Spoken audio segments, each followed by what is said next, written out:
చూద్దామా? నోవా తాత స్టోరీ చూద్దాం. మోసెస్ తాత ఏం చేసిండు? ఎవరు పిలిచిరు మోసెస్ తాతని? మోసెస్ అని ఎవరన్నారు? Very good. అబ్బా మీకు బాగా గుర్తుంది పిల్లలు. శబాష్ కొట్టుకోండి ఒకసారి. దేవుడు పిలిచింది కదా మోసెస్ తాతని. ఏమన్నాడు? నా పీపుల్కి చాలా ఇబ్బంది అవుతుంది, మీరు వెళ్ళి నా పీపుల్ని తీసుకొని రండి అని చెప్పిండు. అప్పుడు ఏం చేసిండు మోసెస్ తాత? ఆరిన నేల ఎర్ర సముద్రంని నీటి గోడలు చేసింది. మర్చిపోయిరుగా మీరు, అప్పుడే మర్చిపోద్దు. ఓకేనా? ఇప్పుడు మనం మోసెస్ తాత స్టోరీ చూద్దాం. ఇంకా యోనా తాతకి ఏమైంది?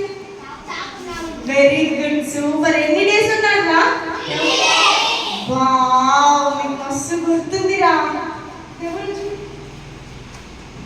Very good.